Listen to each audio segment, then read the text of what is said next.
Bapak Ibu hadirin yang kami hormati, selanjutnya penyerahan dokumen persyaratan pencalonan dan dokumen persyaratan calon presiden dan wakil presiden oleh pimpinan gabungan partai politik pengusul kepada Ketua Komisi Pemilihan Umum. Hadirin dimohon berdiri.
Baik, kami ucapkan terima kasih. Selanjutnya hadirin disilakan untuk duduk kembali.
Selanjutnya adalah penyerahan plakat atau cindera mata oleh Ketua Komisi Pemilihan Umum kepada bakal pasangan calon presiden dan wakil presiden.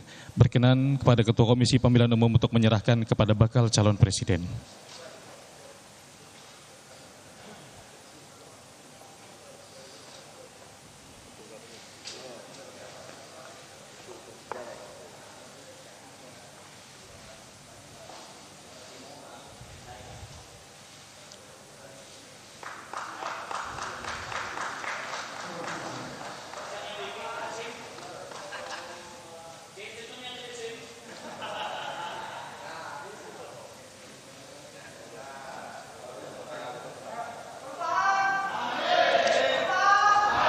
Baik, terima kasih.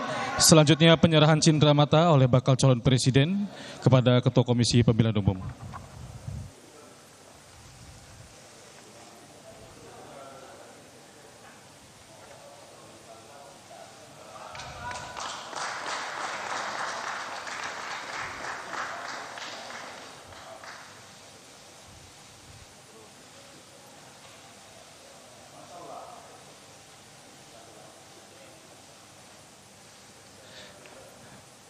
Baik, kami mengucapkan terima kasih. Selanjutnya kita langsungkan dengan sesi foto bersama. Kami mengundang menuju ke atas panggung Ketua, Anggota dan juga Sekretaris Jenderal Komisi Pemilihan Umum, bakal pasangan calon presiden dan wakil presiden serta pimpinan partai politik untuk melakukan sesi foto bersama bersiap di atas panggung.